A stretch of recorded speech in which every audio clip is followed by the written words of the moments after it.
Good morning everybody, स्वागत है आज आप लोगों का इस सत्र में। और आज हम वेक्टर के लेक्चर को कंटिन्यू करते हैं। पिछले लेक्चर में आप लोग देख चुके हैं कि वेक्टर जो था हमारा वो एक्स वाई प्लेन में था, लेकिन आज हम आपको कंपोनेंट ऑफ वेक्टर दिखाएंगे जब वेक्टर एक्स वाई और जेड तीनों प्लेन में हो।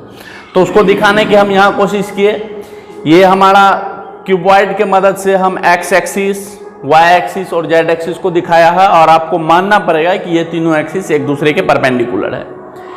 ये हमारा वेक्टर ए जो क्यूबॉइड के डायगोनल के द्वारा रिप्रेजेंट किया गया है, इसका मतलब है कि वो एक्स, वाई और जेड तीनों प्लेन में है। ये वेक्टर ए एक्स एक्सिस से अल्फा एंगल बना रही है, वाई एक्सिस से बीटा एंगल बना रही है, और जेड एक्सिस से ये हमारा वेक्टर ए गामा एंगल बना रहा है। ये एंगल यहां से यहां तक।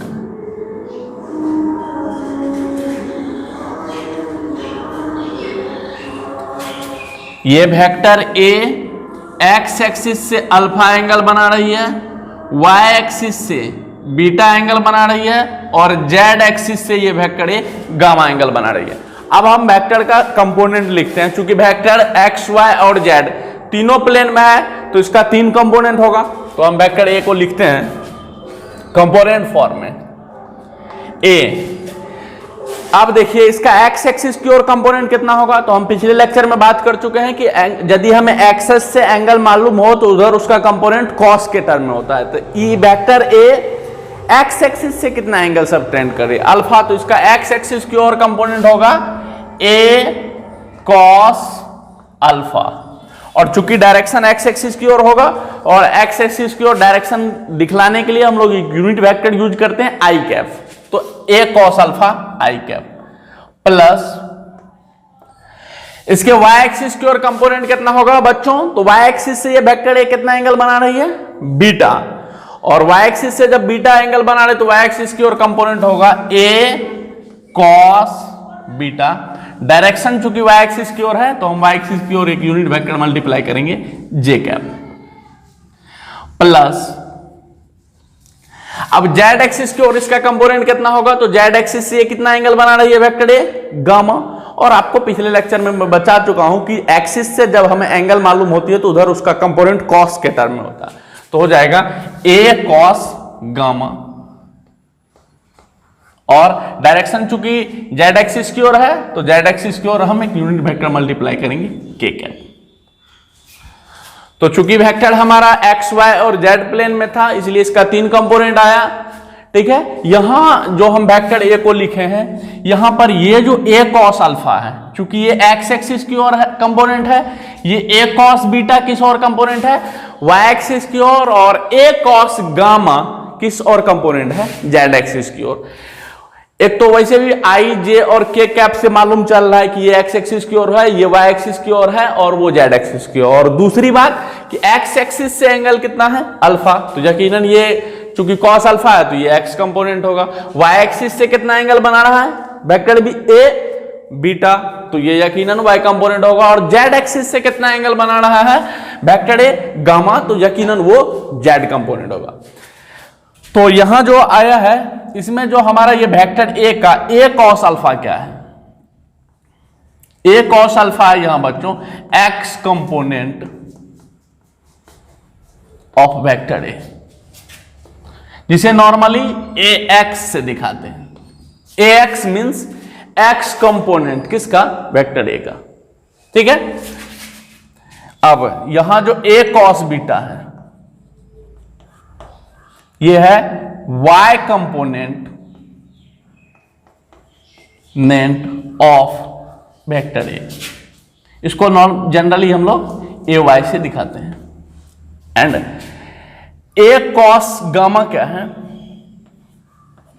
Z component of vector A.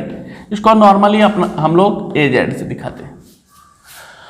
तो एक्स कंपोनेंट को ए एक्स से दिखाते हैं, वाई कंपोनेंट को ए वाई और जेड कंपोनेंट को ए जेड से दिखाते हैं। तब हम वेक्टर ए को यदि लिखते तो क्या लिखते हैं, ए बराबर उसका एक्स कंपोनेंट को किस तरह से डिनोट करते हैं, ए एक्स आई, वाई कंपोनेंट को किस तरफ से, ए वाई तो चूंकि ये वाई एक्सिस की ओर है, ए वाई और जेड कंपोनेंट को ए जेड और डायरेक्शन के लिए यूनिट वेक्टर किया गया। तो नॉर्मली हम किसी वेक्टर को यदि वो एक्स वाई और जेड तीनों प्लेन में हो तो तीनों कंपोनेंट आएगा, एक्स कंपोनेंट आएगा, वाई कंपोनेंट आएगा और जेड कंपोनेंट आएगा। ठीक है बच्चों, यहां एक्स कंपोनेंट, वाई कंपोनेंट और जेड कंपोनेंट। अब ए एक्स, ए वाई और A Z X component, Y component और जेड कंपोनेंट, ये निकालना कैसे है? तो आपको पहले बता चुके हैं कि वेक्टर एक्स एक्सिस से जितना एंगल बनाएंगे उसका कॉस लेना है, तो एक्स कंपोनेंट हो जाएगा, वो निकालेंगे कैसे? ए कॉस अल्फा। वाई कंपोनेंट क्या होगा? ए कॉस बीटा और जेड कंपोनेंट होगा ए कॉस गामा।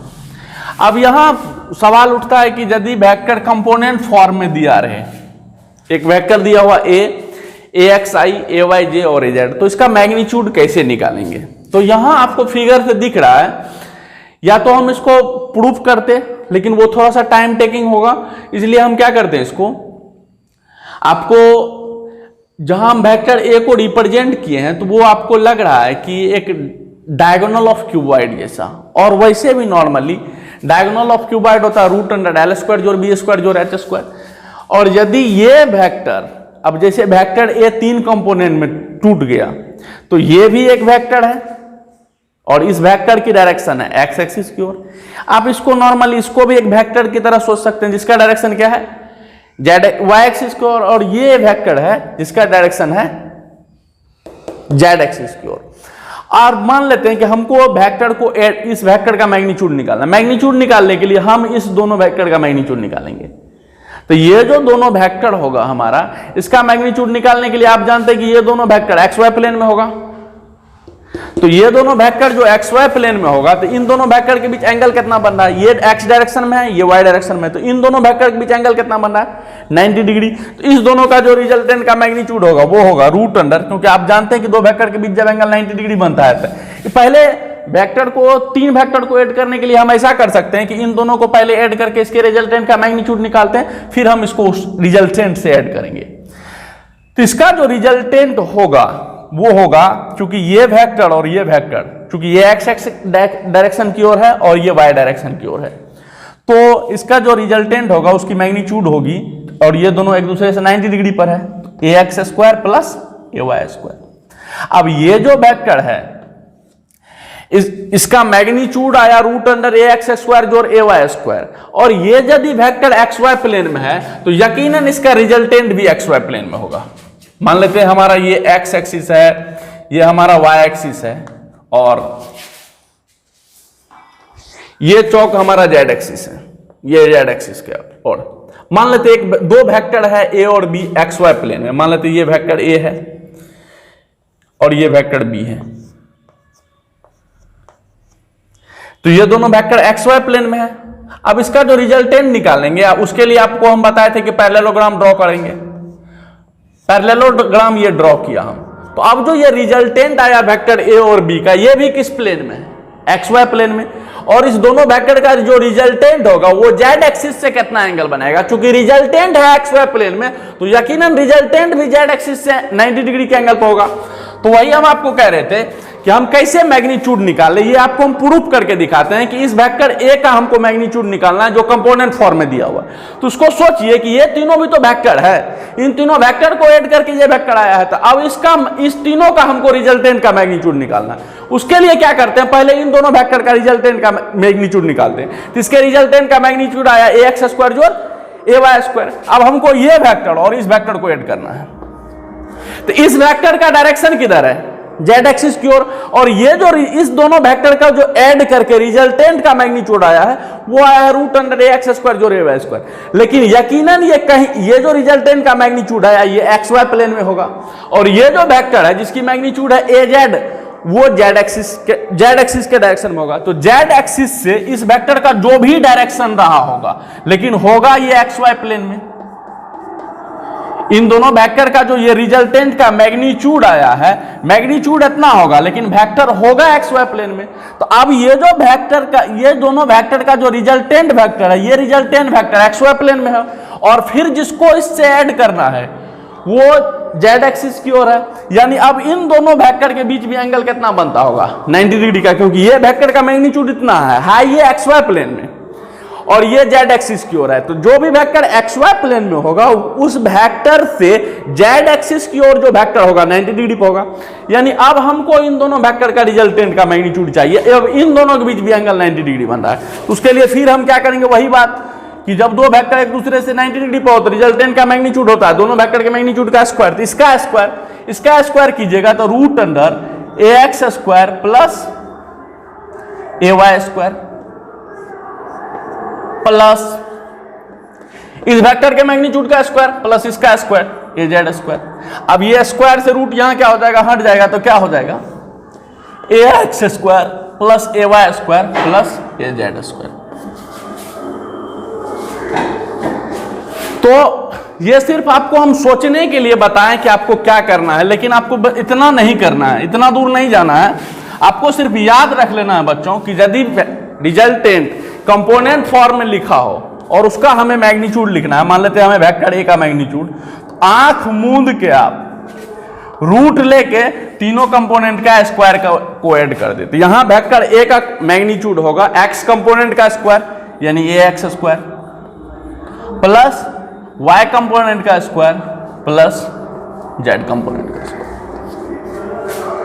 ठीक है, इस तरह से यदि वेक्टर कंपोनेंट फॉर्म में दिया रहे तो हम उसका रिजल्टेंट का मैग्नीट्यूड लिखेंगे रूट अंडर, या वेक्टर ए का मैग्नीट्यूड लिखेंगे ए एक्स स्क्वायर प्लस ए वाई स्क्वायर ए जेड स्क्वायर, जहां ए एक्स वेक्टर ए का एक्स कंपोनेंट है, ए वाई वेक्टर ए का वाई कंपोनेंट है और ए जेड वेक्टर ए का जेड कंपोनेंट है। मतलब यदि किसी भी वेक्टर का हमें मैग्नीट्यूड लिखना है वो कंपोनेंट फॉर्म में हो तो रूट लेके तीनों कंपोनेंट का स्क्वायर करेंगे। यदि वो एक्स वाई प्लेन में होगा तो हम एक्स कंपोनेंट और वाई कंपोनेंट का स्क्वायर करेंगे, क्योंकि यदि वो एक्स वाई प्लेन में होगा तो उसका जेड कंपोनेंट 0 होगा। यदि वो वाई जेड प्लेन में होगा तो उसका एक्स कंपोनेंट 0 होगा। यदि वो एक्स जेड प्लेन में होगा तो उसका वाई कंपोनेंट 0 होगा। ठीक है, अब देखते हैं एडिशन ऑफ वेक्टर कंपोनेंट के फॉर्म में।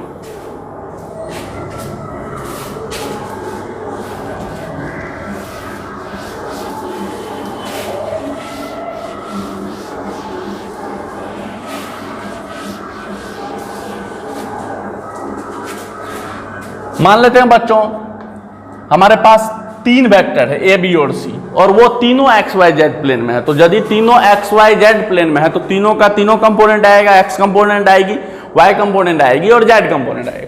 तो मान लेते हैं एक वेक्टर ए है जो इस तरह से कंपोनेंट फॉर्म में दिया हुआ है ए एक्स आई ए वाई जे प्लस ए जेड के।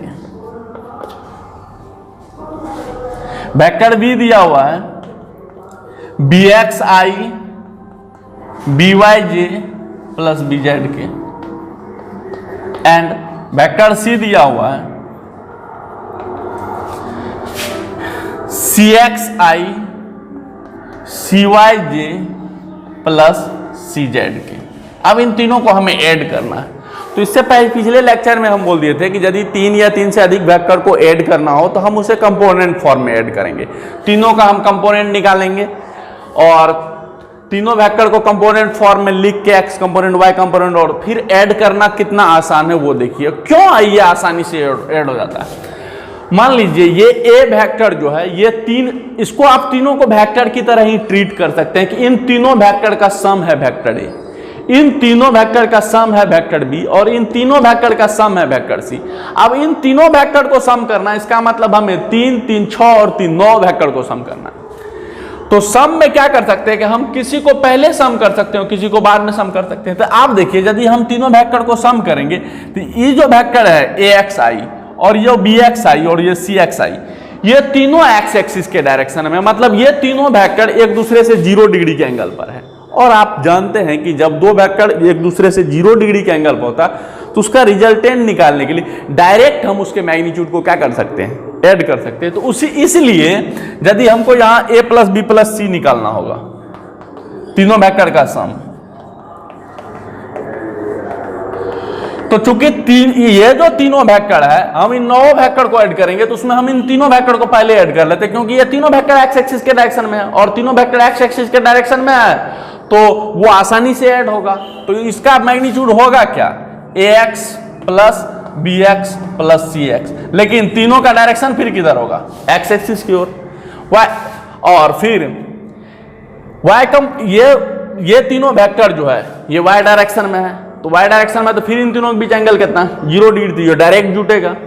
तो इसका मैग्नीट्यूड कितना होता है, ay plus by plus cy, और डायरेक्शन फिर किधर, j कैप। और फिर नॉर्मली जेड वाला से जुड़ता है। क्यों जुड़ता है, क्योंकि जब जेड वाला से आपको बताया जाता होगा कि यदि कंपोनेंट फॉर्म में वेक्टर हो तो उसका एक्स कंपोनेंट को एक्स कंपोनेंट से ऐसे ऐड करो, वाई को वाई से ऐड करो, और जेड। ऐसा इसलिए होता है कि यदि तीनों कंपोनेंट एक्स एक्सिस की ओर है तो तीनों के बीच एंगल 0 डिग्री है, और 0 पर आप रिजल्टेंट पढ़ते हैं कि डायरेक्ट दोनों के मैग्नीट्यूड के सम क्या बराबर आ जाता है, इसलिए हम ऐसा करते हैं। जेड कंपोनेंट कितना होता, A Z plus B Z plus C Z के, ठीक है। अब यहां से हमको वेक्टर इन तीनों का सम मिल गया। अब फिर यदि हम इस तीनों vector a plus B plus C ये तीनों ऐड करके जो वेक्टर आया है इसका यदि हमको मैग्नीट्यूड लिखना है तो फिर वही तरीका कि आप स्क्वायर रूट ले, और ये जो अब तीनों वेक्टर का सम आया है ये भी अब 3 वेक्टर का सम है, ये वेक्टर और ये वेक्टर। इस वेक्टर की मैग्नीट्यूड है, या बोले आप ये रिजल्टेंट का x कंपोनेंट है, ये रिजल्टेंट का y कंपोनेंट है, और ये रिजल्टेंट का z कंपोनेंट। किसका resultant, vector a, vector b और वेक्टर c का resultant.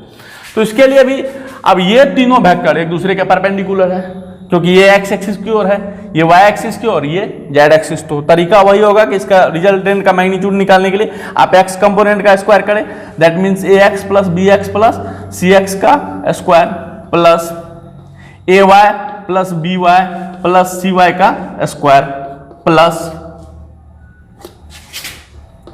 az plus bz plus cz का स्क्वायर।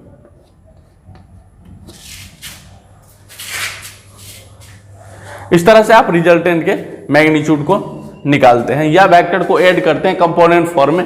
यदि कंपोनेंट फॉर्म में वेक्टर दिया रहे और उसको ऐड करना हो तो डायरेक्ट एक्स कंपोनेंट को एक्स कंपोनेंट से ऐड करते हैं, वाई कंपोनेंट को वाई कंपोनेंट से ऐड करते हैं, और जेड कंपोनेंट को जेड कंपोनेंट से ऐड करते हैं। क्योंकि एक्स कंपोनेंट ये तीनों वेक्टर एक्स एक्सिस के डायरेक्शन में, इसके बीच एंगल 0 है तो डायरेक्ट ऐड हो गया, ये वाई एक्सिस के डायरेक्शन में तो डायरेक्ट ऐड हो गया। ये इसलिए कंपोनेंट फॉर्म में वेक्टर को ऐड करना आसान होता है। ये तो था जब वेक्टर तीनों प्लेन में होगा। अब मान लेते हैं कि हमें तीनों वेक्टर को ऐड किया और ये रिजल्टेंट आया, हमारा रिजल्टेंट का मैग्नीट्यूड ये आया, ठीक है। अब यदि कंपोनेंट फॉर्म में दिया रहे तो हमको तीनों वेक्टर से, तीनों एक्सिस से उसका एंगल बनाना होता है।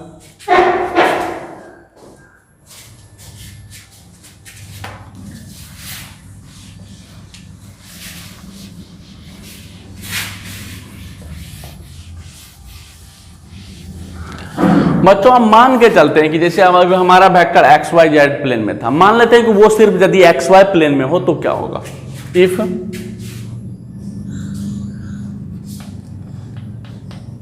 Vector is only in X Y plane, और मान लेते हैं हमें दो ही वेक्टर कंपोनेंट फॉर्म में दिया हुआ ए और बी, तो वेक्टर ए क्या होगा, ax i plus ay j, ये दो ही कंपोनेंट होगा उसका। रीजन, क्योंकि हमारा वेक्टर एक्स वाई प्लेन में है, वो एक्स वाई जेड प्लेन में नहीं है, तो यदि सिर्फ एक्स वाई प्लेन में है तो उसमें एक्स कंपोनेंट और वाई कंपोनेंट ही होगा, और दूसरा वेक्टर बी भी है वो भी एक्स वाई प्लेन में ही है, तो हमारा क्या हो जाएगा bx i plus by J, bxi plus by J. अब इन दोनों वेक्टर को ऐड करना है a प्लस में, तो रिजल्टेंट निकालने के लिए आपको अभी बताया गया कि x कंपोनेंट को x कंपोनेंट से डायरेक्ट ऐड करो, y को y से ऐड करो, तो क्या हो जाएगा इसका ax plus bx i cap plus ay plus by j cap. अब इसका मैग्नीट्यूड क्या होगा, जो ए और बी के रिजल्टेंट आया है, तो कुछ नहीं, आपको पता है सीधा साधारण रूट लेके एक्स कंपोनेंट का स्क्वायर और वाई कंपोनेंट का, तो यहाँ एक्स कंपोनेंट रिजल्टेंट का हो गया ax प्लस बी एक्स का होल स्क्वायर प्लस ए वाई प्लस बी वाई का होल स्क्वायर। अब देखिए ये जो हमारा ए प्लस बी का सम आया है वो ये आया है। तो अब मान लेते हैं कभी कोई पूछेगा कि ए और बी का जो रिजल्टेंट वो एक्स एक्सिस से कितने एंगल पर है, तो वो एंगल निकालने के लिए मान लेते हैं कि वो एक्स एक्सिस से अल्फा एंगल पर है। Let resultant of A and B is at an angle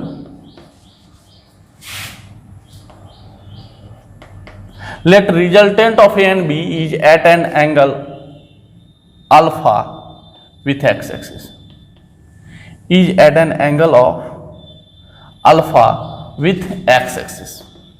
x axis से मान लेते हैं और B का resultant x axis alpha angle पर। तो आप मान लीजिए ये हमारा वेक्टर जो हम रिजल्टेंट a प्लस बी निकाले थे, रिजल्टेंट भी दो वेक्टर का सम है जो एक दूसरे के म्यूचुअली परपेंडिकुलर है। तो इन दोनों वेक्टर को ax और bx को ऐड करके जो वेक्टर आया होगा रिजल्टेंट, ये rx हो गया मान लेते हैं, और ये ry है, जहां rx की मैग्नीट्यूड है ax प्लस bx, मतलब ये रिजल्टेंट का x कंपोनेंट है, ये रिजल्टेंट का y कंपोनेंट है, मान लेते हैं ये होगा ay प्लस by। अब यदि हम मान लेते हैं कि इसका रिजल्टेंट ये आया अर्थात ये a प्लस b है, तो अब ये एक्स एक्सिस से अल्फा एंगल बना रहा, तो ये अल्फा एंगल बनाने के लिए आप यकीनन tan अल्फा यूज कीजिएगा। तो ये आर वाई है, तो ये भी आर वाई और ये आर एक्स। मतलब यदि रिजल्टेंट का हमें एंगल निकालना हो एक्स एक्सिस से, जब वो वेक्टर सिर्फ एक्स वाई प्लेन में हो, तो यहां tan अल्फा होगा रिजल्टेंट का y कंपोनेंट बाय रिजल्टेंट का x कंपोनेंट। तो रिजल्टेंट का y कंपोनेंट कितना है, A Y plus B Y by A X plus B X. ये हमारा हो गया tan अल्फा। ठीक है बच्चों, आज के लिए इतना ही। आशा करता हूं कि आज का लेक्चर आपको अच्छा लगा हो, और इससे आने वाले लेक्चर में हम लोग डायरेक्शन कोसाइंस के बारे में पढ़ेंगे। तो अगले जो लेक्चर है उसकी नोटिफिकेशन आपको लगातार मिलती रहे, इसके लिए आप हमारे YouTube चैनल जो श्री कृष्णा क्लासेज मधेपुरा के नाम से YouTube पर मौजूद है उसे सब्सक्राइब करेंगे और बेल आइकन दबाएंगे। धन्यवाद दर्शक।